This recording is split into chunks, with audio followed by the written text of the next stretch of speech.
itu benar loh. Saya bagaimana ini Tuhan ya. Tidak mampu, tidak sanggup sebenarnya. Tetapi saya tetap berharap kepada Tuhan. Bukan orang, bukan manusia tempat pengharapan saya dan andalan saya.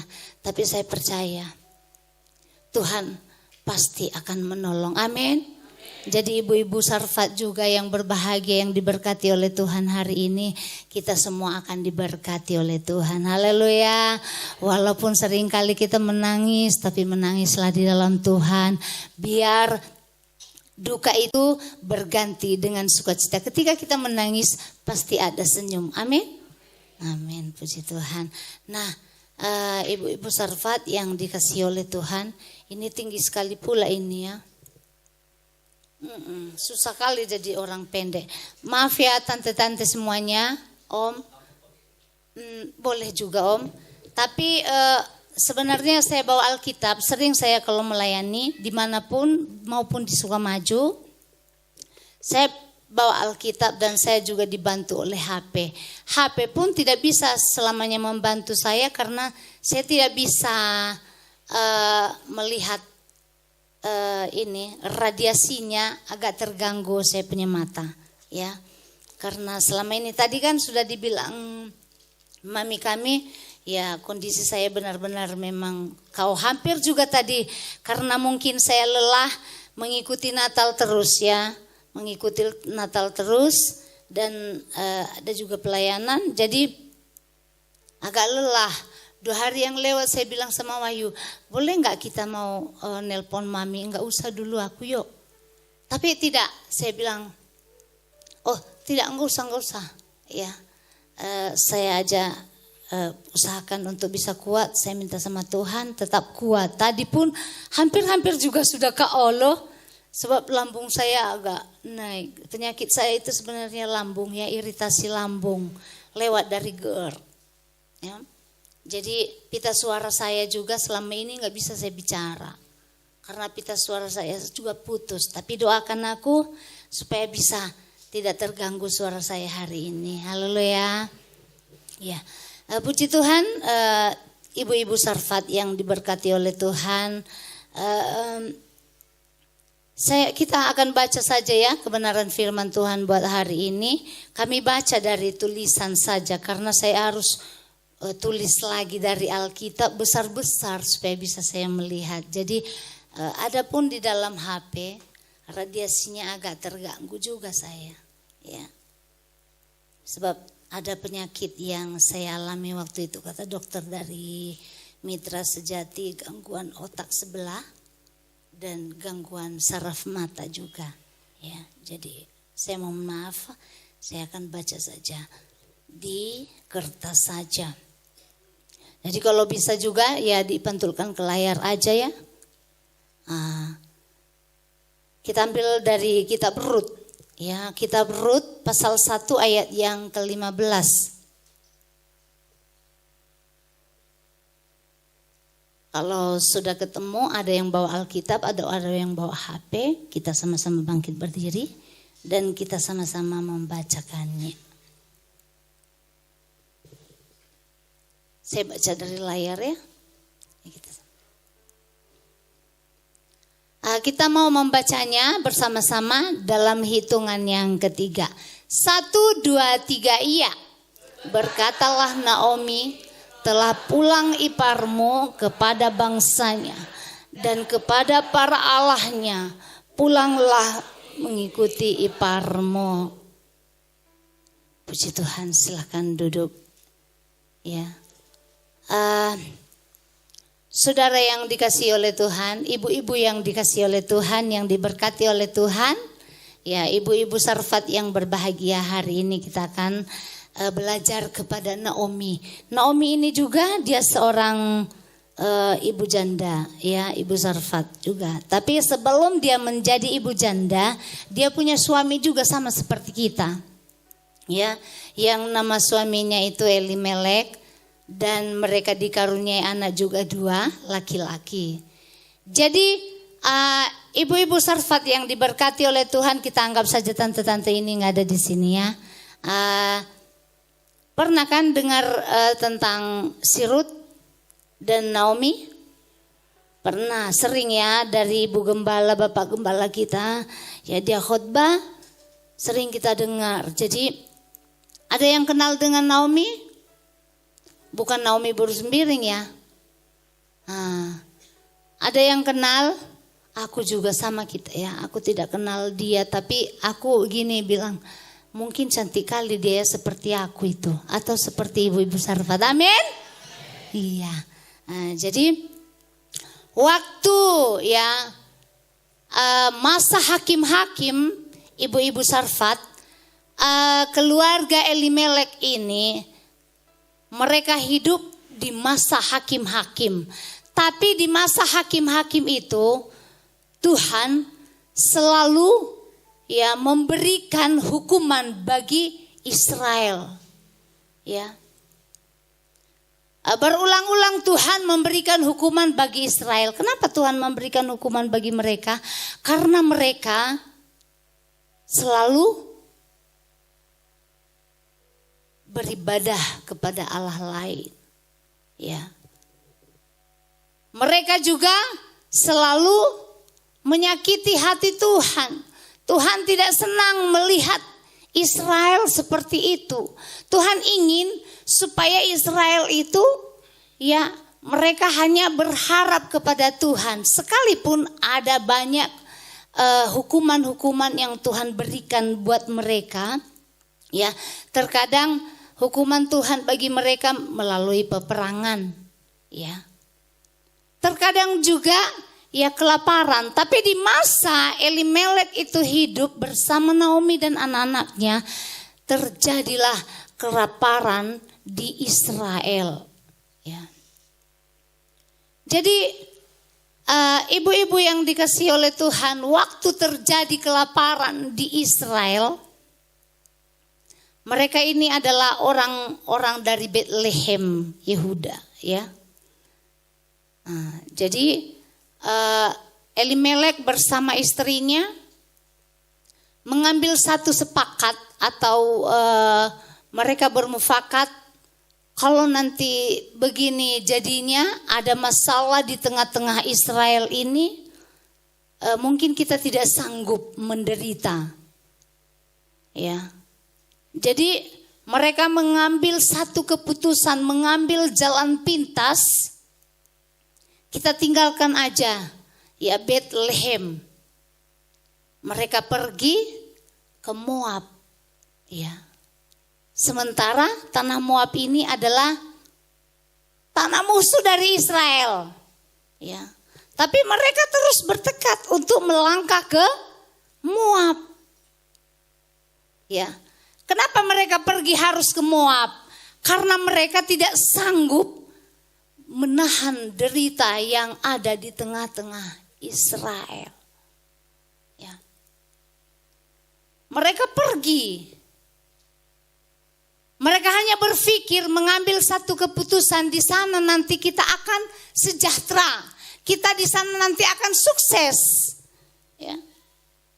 Itu pikiran di benak mereka, di pikiran mereka. Kalau nanti kita sudah tiba di sana, pasti kita akan hidup dengan sejahtera. Kita akan sukses.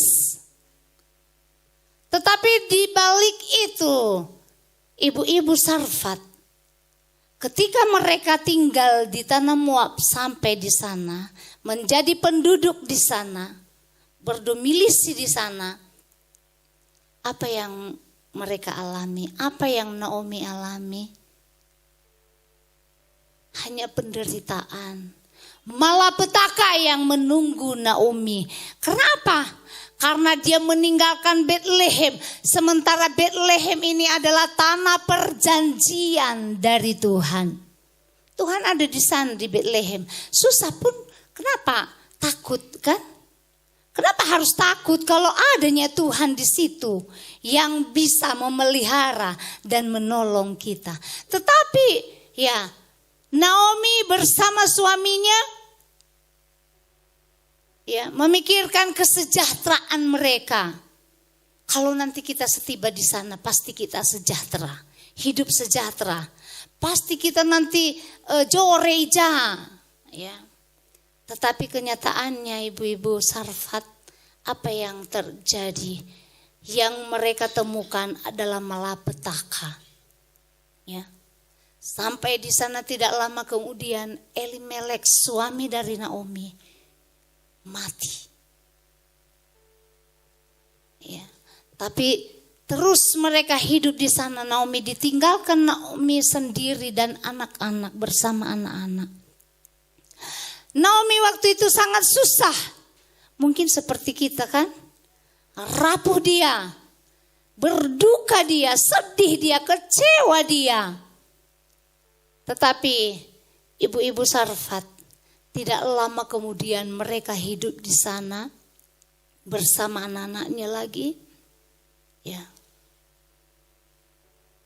Mereka mengambil istri dari tanah Moab. Ya. Anaknya yang bernama Mahlon dan Kilion. Mereka mengambil istri mereka dari tanah Moab ini. Dan mereka hidup di sana. Tidak lama lagi kemudian, ibu-ibu, ya, anaknya yang kedua ini meninggal lagi, mati lagi. Ya. Mereka mati. Tapi tetap Naomi bertahan dulu sebentar, ya mungkin menarik nafas dulu, ya. Tetapi dia mengerti ini adalah satu teguran Tuhan. Dia sadar sebenarnya, ya. Kita melihat dari ayat ke depannya nanti dia sadar, ya. Sampai dia kembali lagi ke Bethlehem, ya. Ibu-ibu yang dikasihi oleh Tuhan, akibat dia mengambil satu keputusan, memikirkan kesejahteraan perut mereka, ya, bukan kesejahteraan yang mereka temukan, bukan kesuksesan yang mereka temukan, tetapi yang mereka temukan adalah malapetaka. Suaminya pergi dan tidak lama kemudian anaknya juga meninggalkan istri dan orang tuanya. Berdukalah hati Naomi. Ya. Dan mereka ini tinggal 3 orang lagi menjadi janda.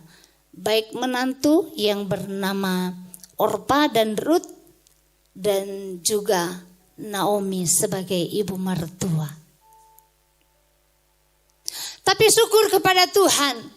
Ya. Setelah mereka ada di sana dan setelah terjadi peristiwa dalam hidup rumah tangga Naomi, ya, Tuhan menyadarkan Naomi. Ya, Naomi kembali bersama anak-anaknya. Ya.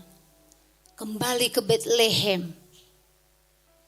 Ya, waktu mereka ada di Moab, di tanah Moab, terdengarlah berita bahwa Tuhan memulihkan keadaan Israel dan tidak akan terjadi lagi kelaparan di sana. Ya. Mereka punya makanan. Setelah dia dengar, dia tidak mau memberikan alasan lagi, ya. Tidak ada alasan bagi Naomi. Ya. Tidak ada alasan lagi bagi Naomi. Dan dia bergegas cepat-cepat, dia berkemas. Dia ingin kembali ke Bethlehem setelah dia mendengarkan kabar bahwa Tuhan sudah memulihkan Israel kembali. Kelaparan tidak ada lagi. Tapi dia berpikir lagi, aku harus pulang. Sampai dia berkata lagi kepada kedua menantunya, pulanglah kalian ke ibu kalian. Ya. Pulanglah kalian ke bangsa kalian. Tetapi apa kata menantu-menantunya, kedua menantunya? Jangan ibu, kami mau ikut bersama ibu. Mereka berjalan bersama-sama. Dan di tengah perjalanan Naomi berkata kepada anaknya, menantunya lagi, "Anakku, pulanglah. Kenapa kalian harus ikut aku? Aku ini sudah tua." Tetapi satu menantu, dia pulang. Ya, dia pulang. Orpa, yang bernama Orpa, ya, mereka berpelukan dengan mertuanya dan dia pamit untuk pulang ke bangsanya, yaitu ke tanah Moab. Tetapi Ruth bertahan, ya. Ruth ini bertahan, harus dia bersama-sama mertuanya. Ya. Jadi setelah itu datang lagi Naomi ini berkata kepada Ruth, "Ruth, pulang, itu iparmu sudah pulang." Apa kata Ruth? "Ibu, jangan desak aku pulang. Tetapi di mana ibu pergi, di situ juga aku pergi. Di mana ibu meninggal, di situ juga aku meninggal. Di mana ibu dikuburkan, di situ juga aku dikuburkan. Tidak ada yang dapat memisahkan aku dengan ibu." Ya, Ruth tetap bertahan setia. Ruth artinya ibu-ibu, ya, dia tidak mengenal keadaan. Ya. Dia tidak melihat kepada keadaan dan situasi yang terjadi, kepahitan yang terjadi dalam hidup mereka. Tetapi dia bertahan karena iman kepercayaannya kepada Tuhan. Dia percaya bahwa Tuhan akan memulihkan mereka. Ya. Saudara yang dikasihi oleh Tuhan, ibu-ibu yang diberkati oleh Tuhan, ibu-ibu Sarfat. Terkadang-kadang dalam setiap keseharian kita selalu kita mengambil jalan pintas. Terkadang kita tidak sadar dalam hidup kita. Ya. Terkadang-kadang saja dalam keseharian kita terjadi masalah persoalan seperti kesaksian-kesaksian ibu-ibu ini tadi. Tapi puji Tuhan ibu-ibu ini tetap mengandalkan Tuhan, ya, kesaksian mereka tadi. Saya juga senang loh mendengarkan, ya, Tuhan memberkati ya ibu-ibu semua yang bersaksi tadi, ya. Tidak ada yang meninggalkan Tuhan. Ya. Terkadang dalam keseharian kita terjadi peristiwa yang Tuhan izinkan. Seperti yang terjadi di tanah Israel tadi, di Bethlehem. Sebenarnya Tuhan itu melakukan hukuman itu hanya untuk menyadarkan Israel. Supaya mereka boleh kembali kepada Tuhan, berharap kepada Tuhan, mengandalkan Tuhan dalam hidup mereka. Tetapi mereka tidak. Ya, keluarga Elimelek ini sama dengan Naomi, mereka mengambil jalan pintas. Oh, di sana nanti ada kemakmuran, di sana nanti kita ada kesuksesan, di sana nanti kita hidup akan sejahtera. Saya katakan hari ini, ibu-ibu Sarfat yang diberkati Tuhan, terkadang peristiwa itu terjadi hanya untuk menyadarkan kita supaya kita boleh tetap kembali kepada Tuhan. Terkadang dalam hidup keseharian kita juga terjadi seperti itu. Seperti apa tadi kesaksian ibu-ibu ini, kan? Ada masalah yang terjadi dalam hidup kita. Enggak suami udah meninggalkan kita, enggak juga anak sudah meninggalkan kita, udah anak lagi ada masalah segala macamnya. Ya. Tapi terkadang-kadang karena ketidakbertahanan kita, ketidaksanggupan kita, kita mau taat kepada Tuhan, setia kepada Tuhan, kita mengambil jalan pintas. Sudah mulai lemah, sudah mulai malas. Tiba saatnya kita mau ibadah di rumah Tuhan. Sudah malas, sudah kita tidak mau lagi beribadah, tidak mau lagi berdoa. Padahal hanya itu sebenarnya ibu-ibu yang diberkati oleh Tuhan.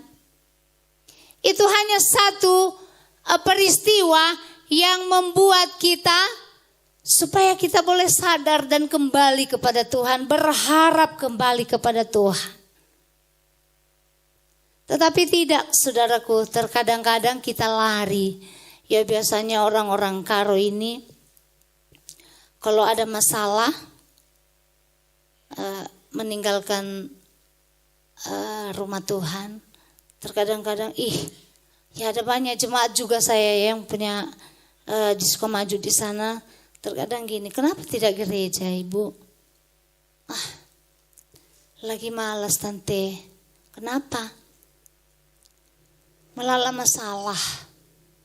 Lang suami, lang anak Nina. Jadi kenapa Tuhan kamu tinggalkan kalau itu masalah anak dan suami, kan bawa kepada Tuhan. Ngopi rajin aku ke gereja semakin menumpuk-numpuk masalahku, lalu jalan keluarnya Nina. Jadi maumu apa? Makana tendu tante, aku lalap aku ke kuburan nanderas bapa.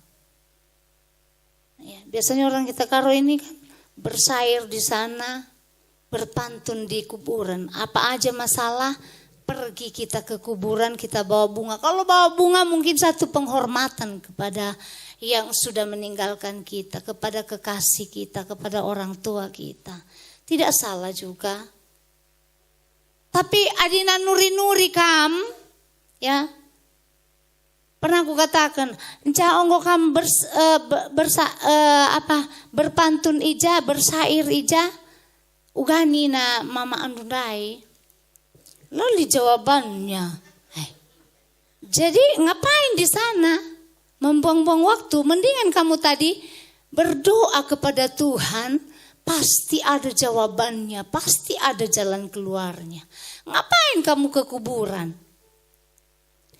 Ya gelak lega siti, betul. Sebentar sudah luas air mata itu, tangisan yang keras itu.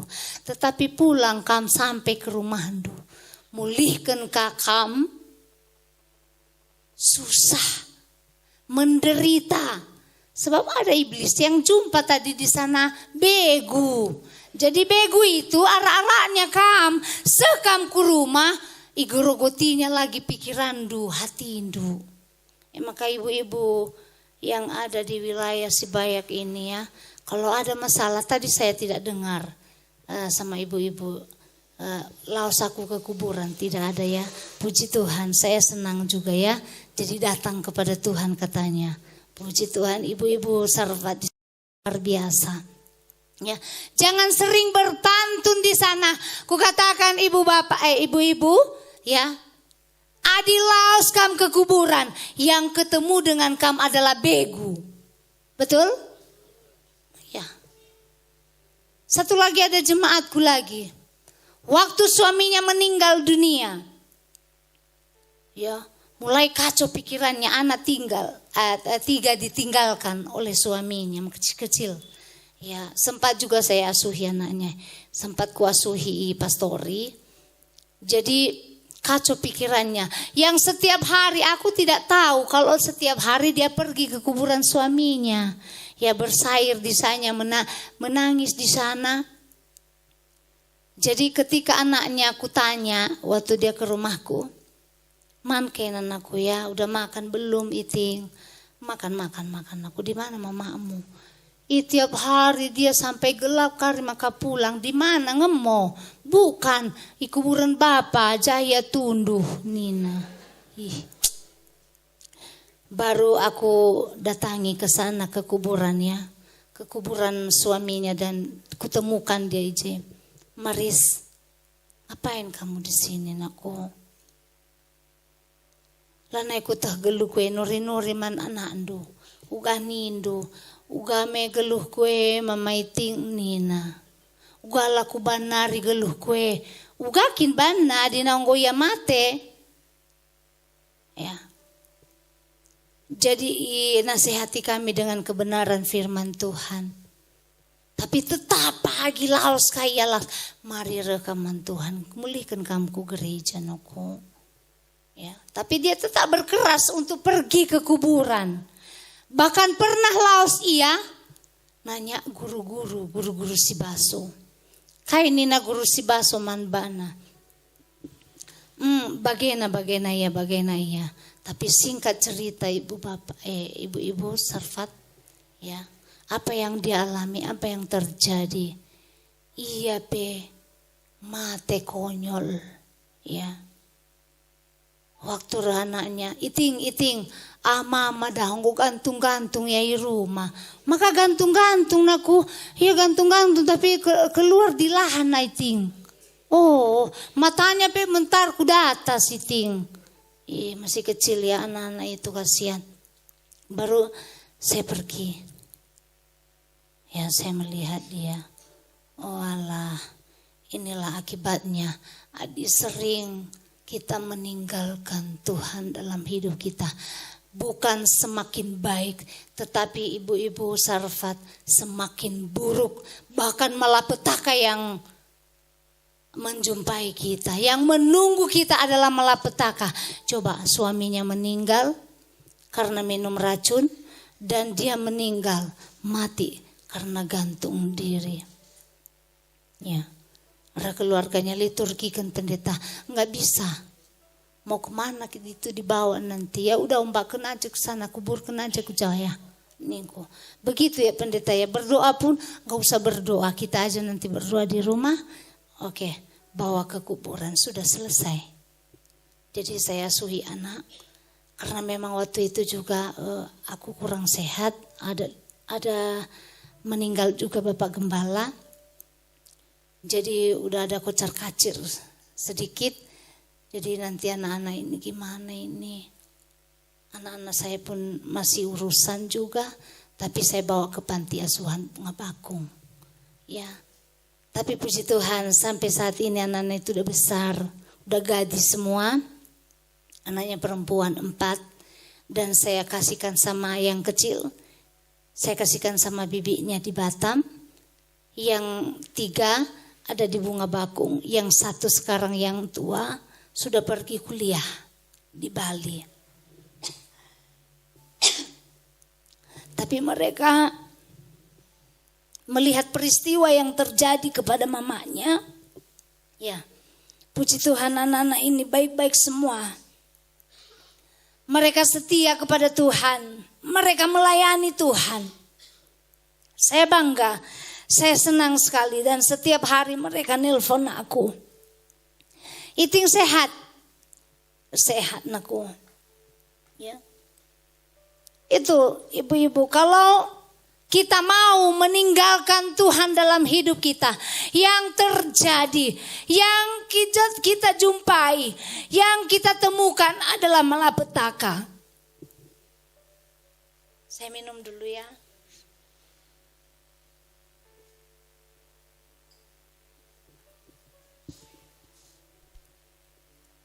Itu ibu-ibu Sarfat yang diberkati oleh Tuhan.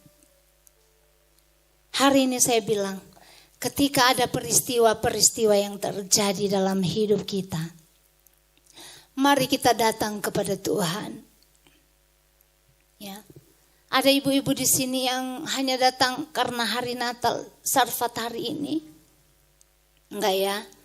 Orang semua rajin-rajin ibadah. Ya, jangan kita tinggalkan Bethlehem. Bethlehem itu adalah tanah perjanjian Tuhan. Berarti di Bethlehem ada Tuhan di sana.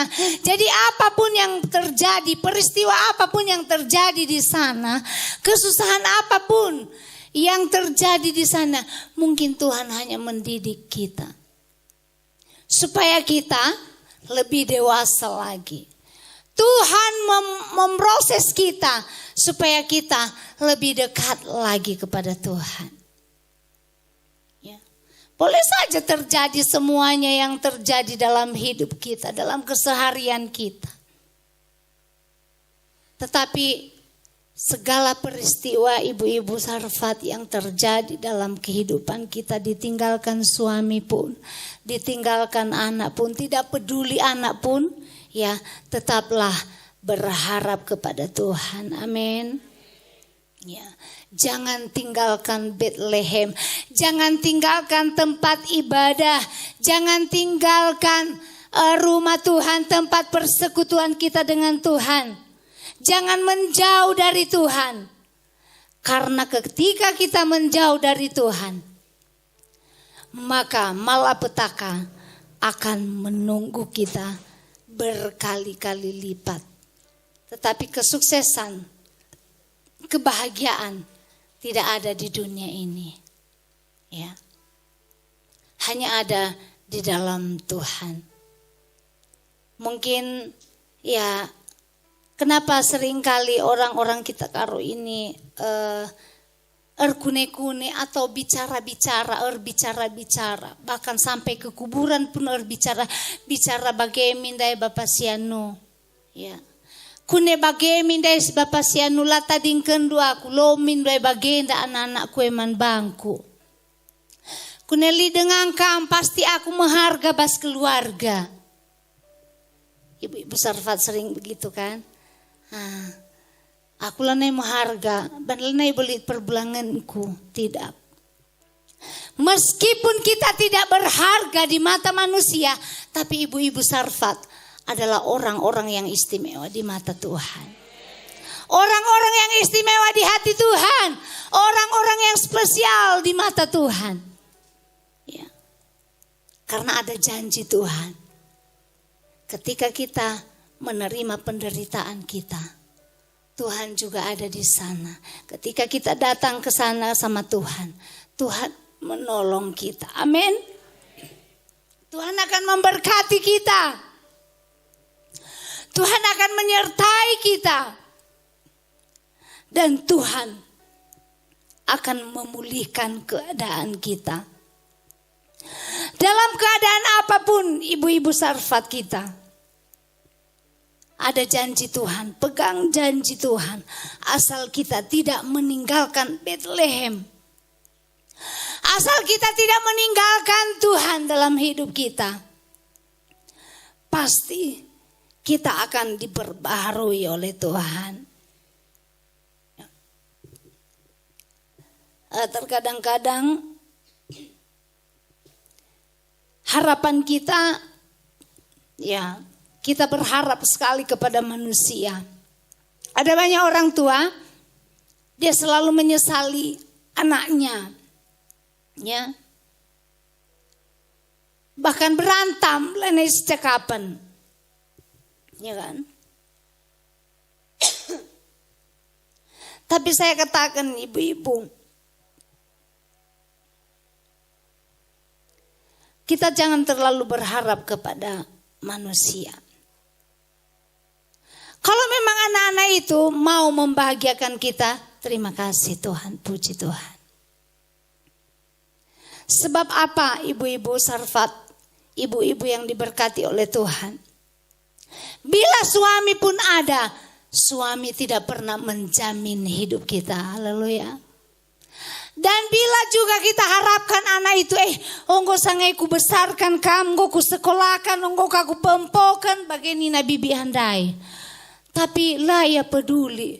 Kan bibi tadi diharapkannya mau dikasih nanti uang jajan kan. Tapi kenyataannya tidak.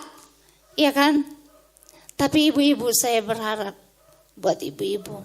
Jangan terlalu berharap kepada keadaan manusia. Karena firman Allah berkata, berharaplah kepada Tuhan. Jangan pernah andalkan manusia. Terkutuklah orang yang mengandalkan manusia, kekuatan manusia. Tapi diberkatilah orang yang mengandalkan Tuhan.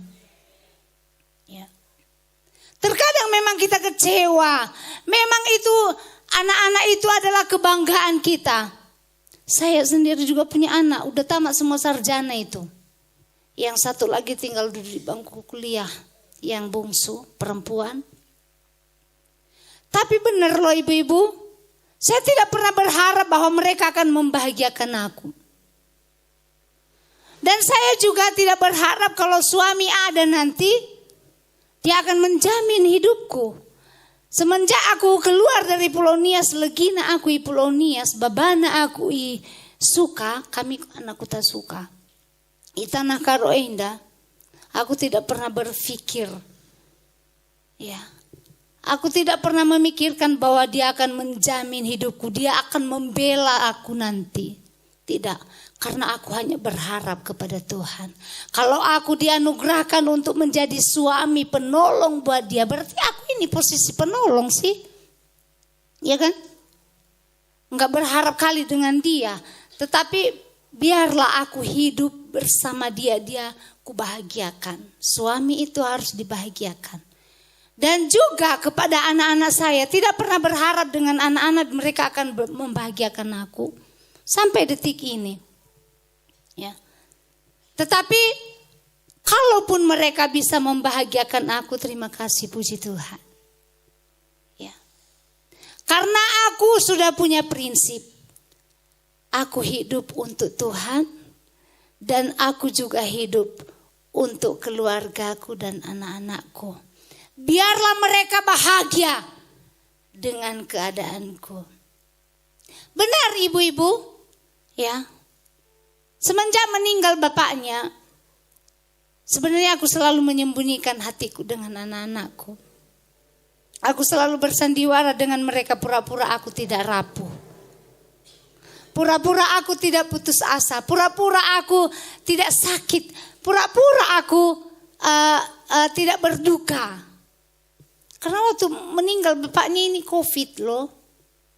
Ya, padahal sebenarnya dia tidak mati karena COVID, karena jantung, serangan jantung. Waktu itu juga kami dikurung 3 minggu. Pertama dulu kata kepala desa seminggu, Kak. Siap itu 2 minggu, Kak, seminggu lagi. Siap itu lagi 3 minggu, kami dikurung di rumah itu. Nggak bisa keluar. Jadi orang-orang memberikan makanan kami itu dikasih di itu kayak kasih makan anjing loh. Ini ya, oi pendeta ini ya. Tak apa yang ini itu. Kulihat juga, oh ada berkat. Ya, terima kasih. Baik jemaat, baik anak kampung, keluarga sama sekali tidak bisa.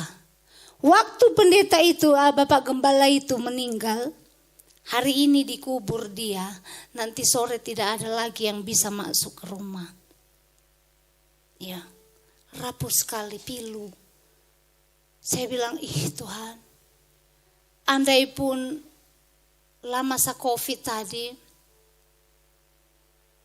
bila 1000 orang ada di sini nalu-nalu aku, atau memasak nasiku, mungkin nggak bisa kutelan. Tapi melihat anak-anakku waktu keluar semua, pulang kami dari kuburan, saya lihat anakku di sana Sintua, di sini nomor 2, di sana nomor 3 itu dia, dan di dekatku nomor 4 Singoda, sebab tinggal bapaknya di SMP, mau ke SMA dia. Terus sudah jam 6. Mungkin anakku ini lapar, diam semua. Semua menatap wajahku, tapi aku selalu berpura-pura aja. Saya keluarkan senyum saya. Saya tidak menangis, tapi ketika aku masuk di dalam kamar, saya berdoa kepada Tuhan. Bukan berlutut lagi, tapi tiarap aku di hadapan Tuhan. Rapuh aku Tuhan. Tidak mampu aku Tuhan, tidak sanggup lihat wajah anak-anakku itu. Bagaimana nanti kuliah mereka Tuhan, saya bilang. Tetapi Tuhan, hanya Engkau penolong kami. Hanya Engkau harapan kami. Hanya Engkau andalan kami. Hari ini aku akan bangkit. Dan aku tidak akan menunjukkan kesusahan hatiku dengan anak-anakku. Biarlah aku bersukacita karena Tuhan. Amin. Jadi saya masak. Sesudah 3 minggu kami dikeluarkan. Ya, anak-anak pergi kuliah.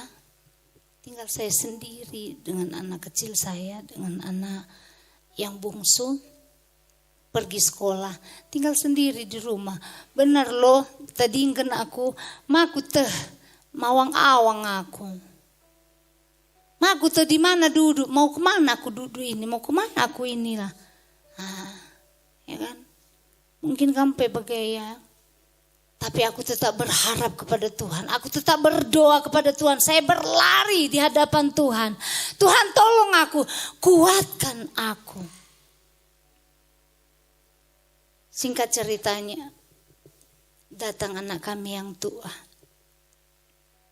Mama, kami sangat bangga kali punya mama.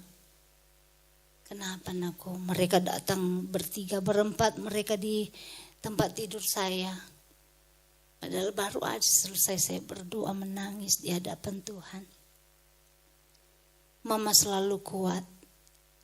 Dan kayaknya kami tidak kehilangan seorang ayah, Mama.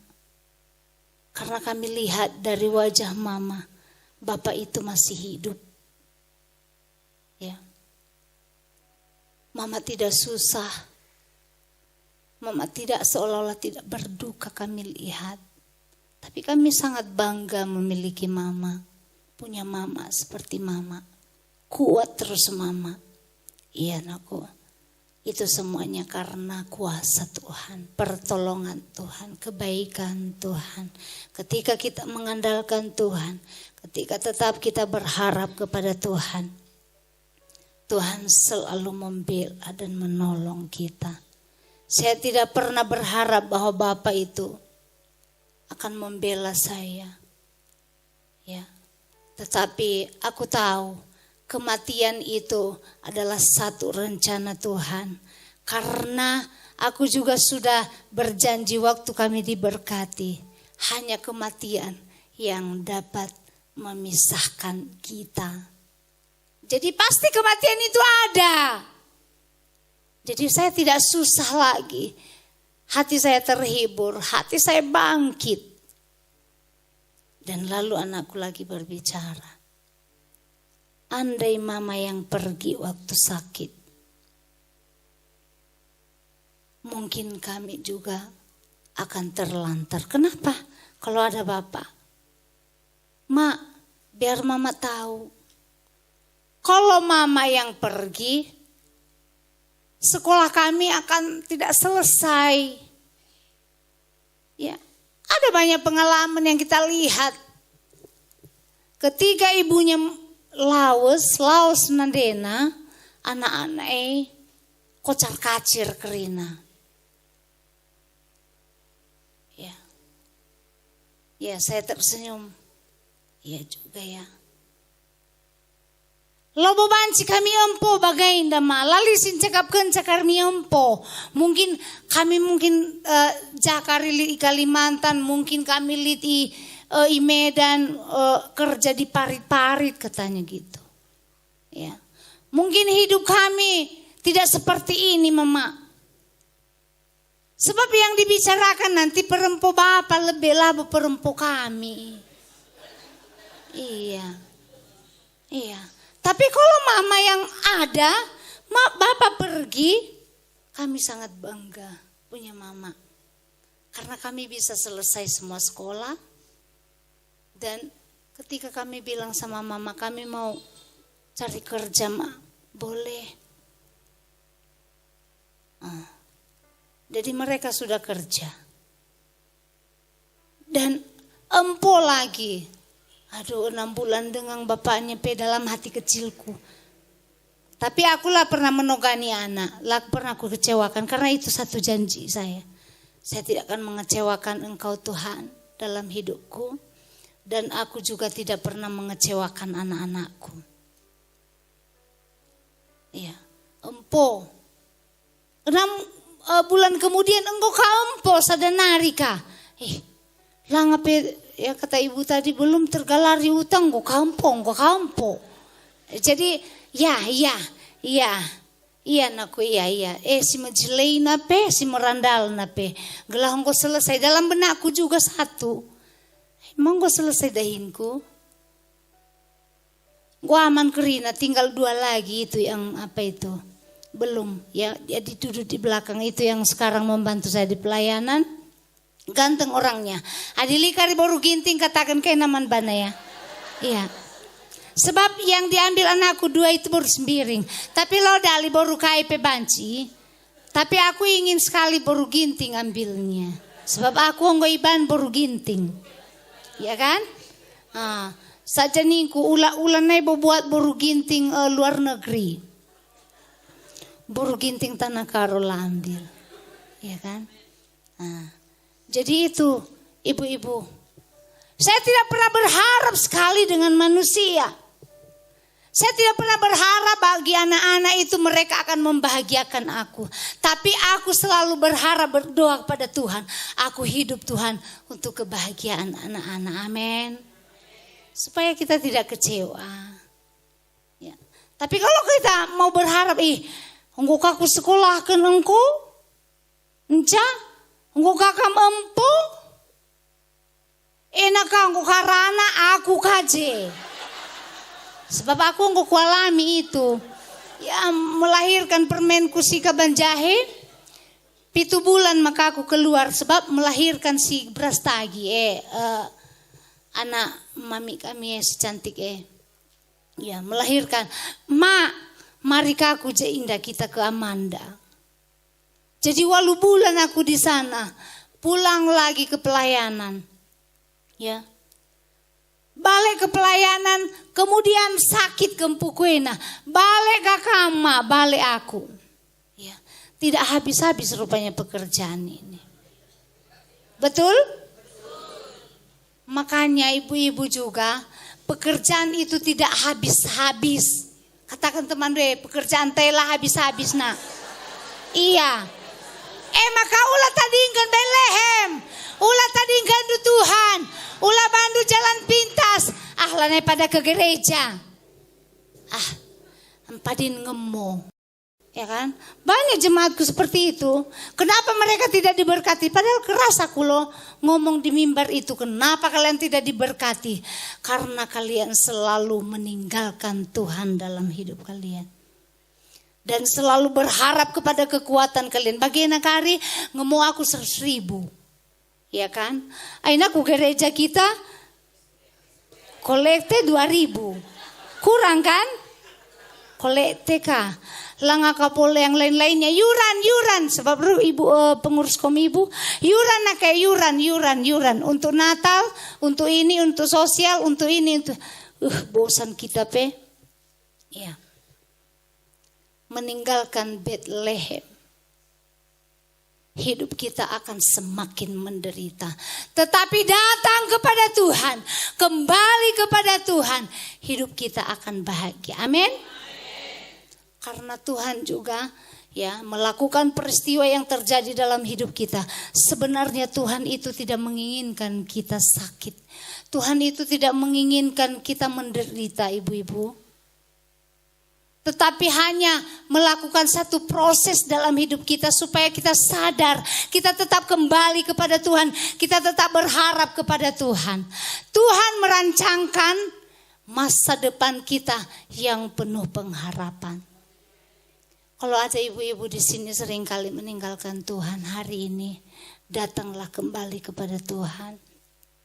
Firman Tuhan di dalam Yeremia berkata, ketika engkau datang kepadaku, berseru kepadaku, aku akan mendengarkanmu.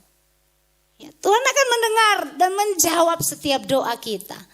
Tuhan mau tahu apa semua keperluan ibu-ibu Sarfat. Dan ketika engkau mencari aku akan memberikan kamu menemui aku.